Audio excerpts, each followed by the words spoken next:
Olá, vamos à nossa quinta aula sobre raciocínio lógico matemático para o concurso da Embasa, concurso esse aplicado pela banca AOCP. E nessa quinta aula a gente vai ver sobre proposições e conectivos, tá? Lembrando, as últimas 4 aulas já estão disponíveis aqui e a aula 6 e a aula 7 também, tá? A aula 6 e a aula 7 é com relação à equivalência de sentenças, argumentos lógicos, negação de sentença. E eu já tinha trabalhado há poucas semanas atrás esses conteúdos com a banca AOCP, visando um outro concurso esse que já acabou de ocorrer agora no começo desse mês. Então não tem problema nenhum, mas eu estou fazendo da Embasa, eu só quero estudar os vídeos da Embasa. Não, você tem que se preocupar com qual é a banca que está promovendo o seu concurso. E aí eu garanto a você, se você assistir, você vai notar, né? São questões da mesma banca, são questões da AOCP. O edital diz a mesma coisa que o outro lá, né? Equivalências entre sentenças, argumentos lógicos, negação de sentenças. Então, serve sim. A aula que eu não tinha dado lá era essa aula específica de proposições e conectivos, que na verdade é uma introdução às equivalências lógicas, tá? Então, assista essa aula 5 e aqui na descrição do vídeo, aqui no cardzinho em cima também, já está aparecendo a aula 6 e a aula 7. As outras 4 aulas também já foram inseridas no canal. Então, todo o edital da Embasa está aqui nessa playlist com 7 vídeos e eu vou tentar até o dia da prova, que eu sei que já está chegando, está marcado agora para o final de outubro, eu vou tentar colocar pelo menos 1 ou 2 simulados aqui no estilo que eu acho que a prova da Embasa vai aparecer, tá bom? Então vamos à nossa quinta aula. Quando eu falo de proposição, nada mais é do que uma frase, uma sentença declarativa, e que em cima dessa sentença eu posso julgar se aquilo é verdade ou é falso. É só isso. Proposição é uma frase, uma sentença, que alguém diz alguma coisa, alguém declara alguma informação, e eu posso julgar aquela informação como verdadeira ou falsa. Então, muito mais fácil do que entender o que é uma proposição é saber o que não é uma proposição. Tá? Porque geralmente a OCP já faz isso. Eu vou já trazer uma questão aqui da OCP, onde era só saber mesmo o que era uma proposição. E aí você tem que lembrar essas 3 coisinhas aqui que nunca serão proposições. Sentenças exclamativas: feliz aniversário, feliz ano novo, até amanhã, boa sorte. Isso não pode ser julgado entre verdadeiro ou falso. Isso não é proposição. Viu o acentozinho de exclamação, você não pode fazer julgamento de valor. E eu sei, até brincando aqui, alguém disse, mas tem um povo que dá umas boa sorte que não dá para crer muito. Tem um feliz ano novo que a gente sabe que é falso.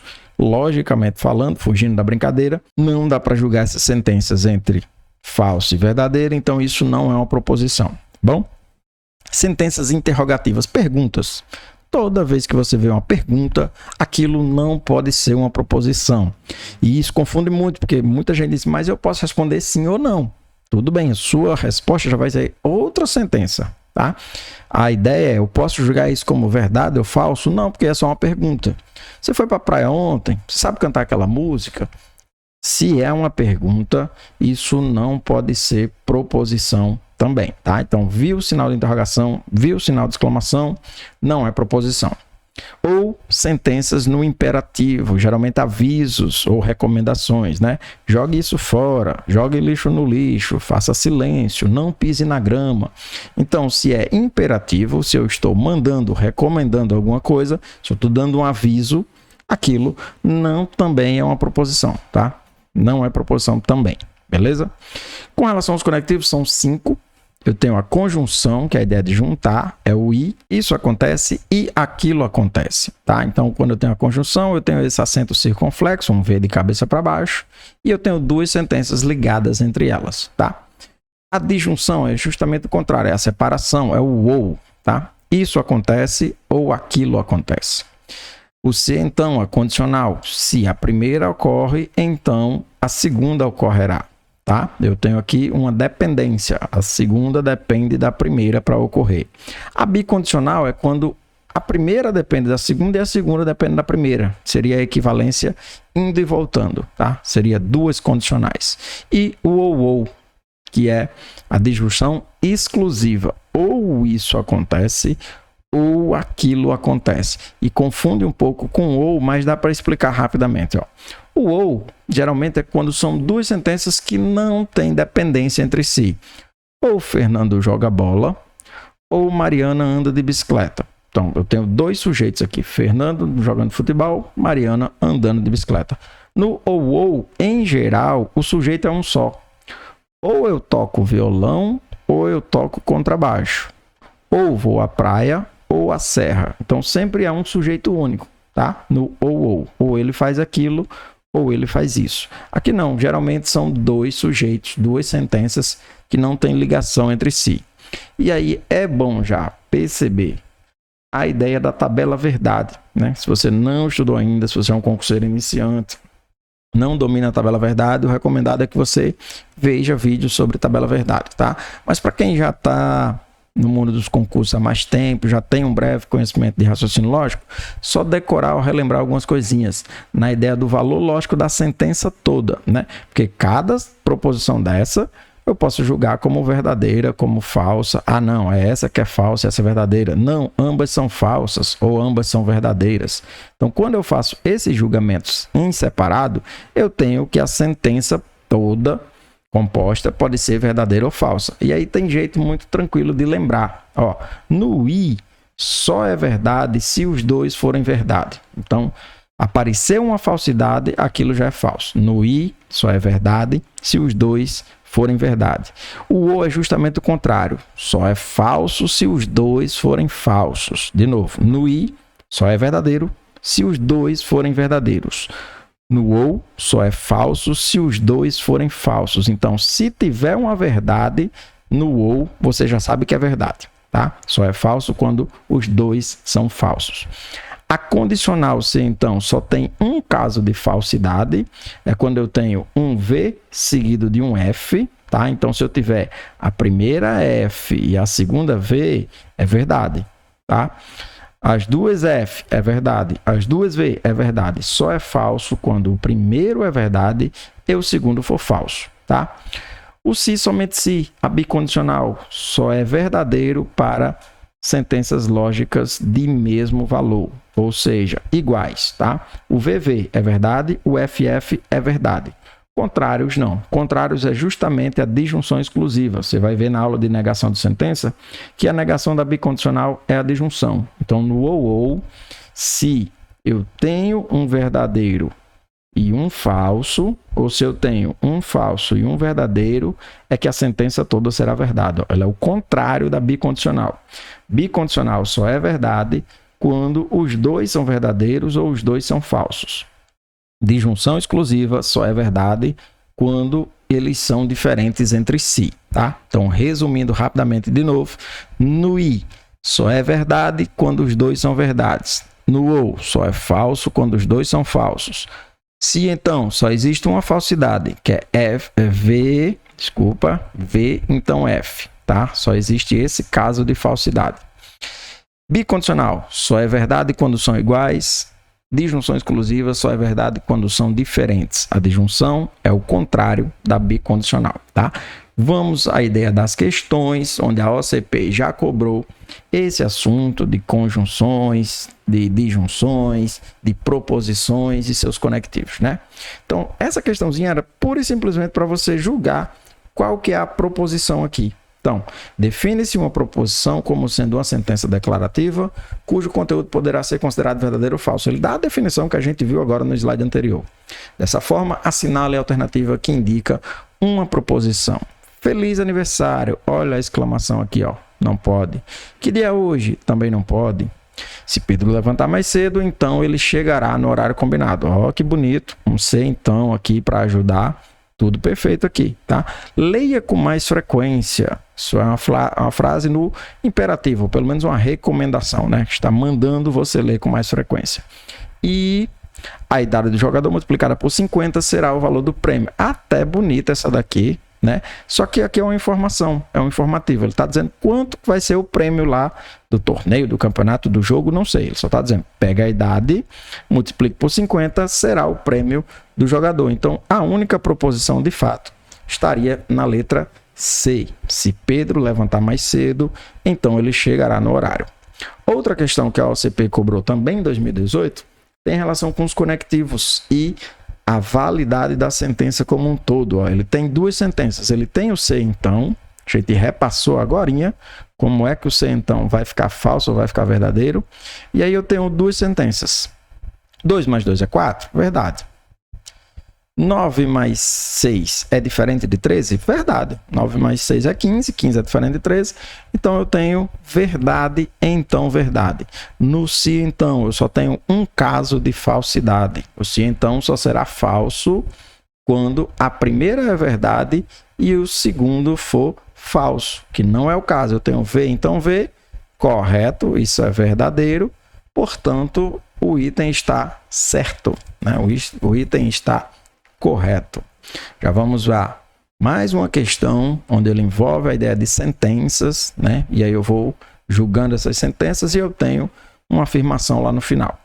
Essa aqui é bem tranquilinha. Z é maior do que Y. Eu não tenho certeza ainda se entre eles vai ter outro valor ali, que eu tenho X, Y e Z, né? Então, eu vou colocar aqui o Z depois do Y. Só dizendo aqui que está em ordem, né? Não sei se vai se meter alguém no meio.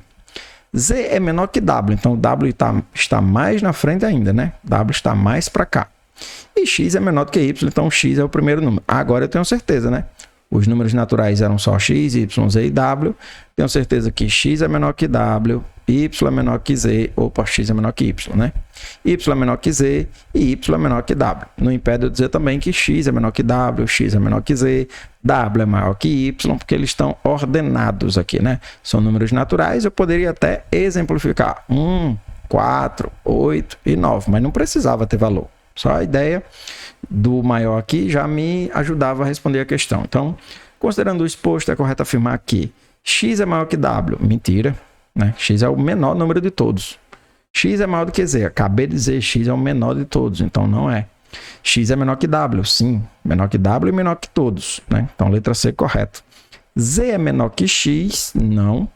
Y é maior que W? Não. Y está antes do W. Então, de fato, a letra C, X é menor que W, é o item correto.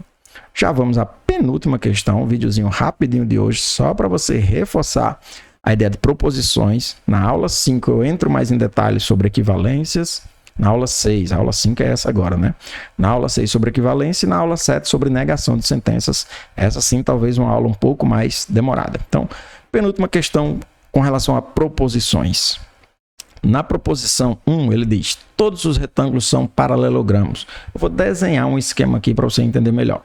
Retângulos, paralelogramos. Então, todo e qualquer retângulo, seria esse conjunto aqui, está contido dentro do conjunto dos paralelogramos. Perfeito? Ok. E aí ele vem com a segunda afirmação, que deixa um pouco de dúvida, mas eu vou mostrar um jeito de, quando você não tem certeza, como colocar no diagrama. Alguns retângulos são quadrados. Então eu vou botar o quadrado aqui. Aí eu tenho alguns retângulos sendo quadrados. Sim, mas a questão não te dá essa informação precisa. Então você pode colocar aqui, né? E aí você está afirmando, além de que alguns retângulos são quadrados, você está afirmando que todo quadrado é paralelogramo, mas você não tem certeza disso. Então, nesse caso, eu puxei um quadrado aqui, ó. Por quê? Aqui eu mato qualquer dúvida com relação a quadrados e paralelogramos. Eu tenho o que a questão me diz. Eu tenho aqui alguns retângulos sendo quadrados. Está aqui essa região aqui pequena, tá? Eu tenho alguns quadrados sendo paralelogramos, mas não retângulos. E eu tenho alguns quadrados nem sendo paralelogramos, nem retângulos. E eu sei que alguém está dizendo, né? Alguém bom em geometria. Mas eu tenho certeza absoluta que todo quadrado é retângulo. Eu aprendi isso na escola. Sim, mas essa questão, logicamente falando, não afirma nada sobre isso. Então, você não pode chegar aqui por sua conta e colocar todos os quadrados aqui dentro, tá? Você não tem informação lógica para isso. Apesar que eu sei, e você também sabe, que todo quadrado é um retângulo, tá? A gente só vai aqui criar as regiões possíveis de intersecção. Então, sabendo que ambas são verdadeiras, essas duas, é correto concluir que todos os paralelogramos são quadrados. Não.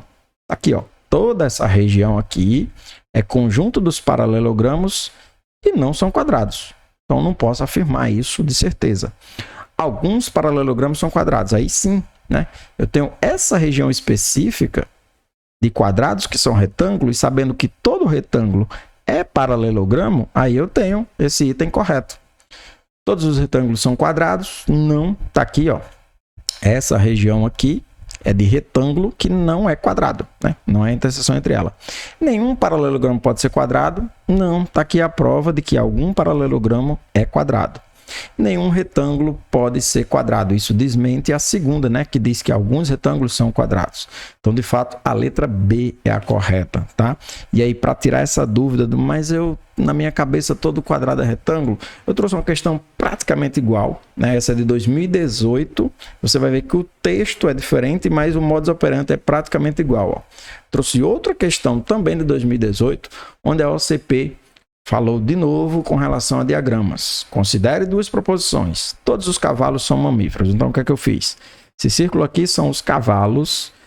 Esse outro valor aqui, esse outro diagrama, desculpe, são os mamíferos. Então, eu tenho cavalo, todo e qualquer cavalo sendo mamífero. Nem todo mamífero sendo cavalo. E, de novo, ele diz, alguns cavalos saltam. Eita, e agora? Eu coloco assim... Não, eu não tenho certeza da ideia do saltar e do ser mamífero, então eu tenho que criar uma região que me dê a intersecção entre os dois, me dê a intersecção entre os três e dê uma coisa bem fora lá.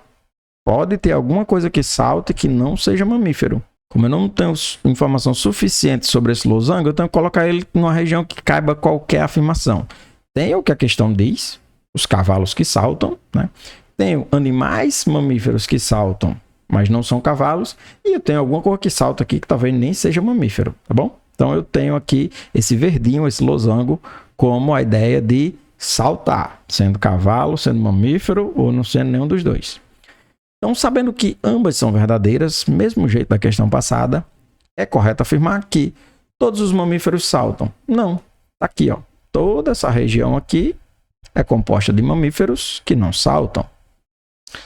Todos os cavalos saltam? Não. Ele mesmo diz, né? Alguns cavalos saltam. Está aqui uma região de cavalo que não salta. Alguns mamíferos saltam, perfeito. Mesmo jeito que eu respondi na outra questão lá. Está aqui, ó, cavalo que salta. Todo cavalo é mamífero, então algum mamífero salta. Tá? Nenhum mamífero salta. Não, acabei de provar e afirmar que essa região aqui são de mamíferos que saltam. Essa aqui também, ó, mamíferos que saltam. Tá?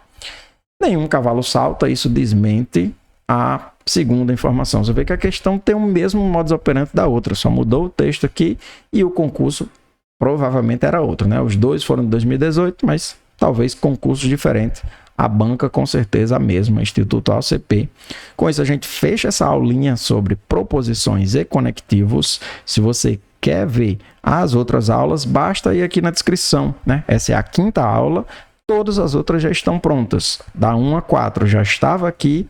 A 6 e a 7 eu peguei carona para outro concurso, o concurso da Assembleia Legislativa do Rio Grande do Norte, que é o mesmo edital com aquele assunto do concurso da Embasa. Então não preciso fazer uma aula nova para o canal ficar com conteúdo repetitivo, tá? Usei a mesma aula e você assiste tranquilamente.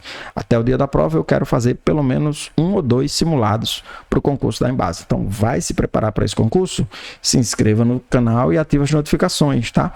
Não é esse concurso, você nem está vendo esse vídeo em 2022, mas você está se preparando para um concurso da OCP, também se inscreva no canal, ative as notificações ou nos comentários aí, me diga alguma outra banca, algum outro concurso que você está se preparando, em que ano você está vendo esse vídeo, e aí eu posso lançar material específico para o que você quer, tá? Esses são os meus contatos, vocês podem me encontrar nas redes sociais e falar comigo à vontade.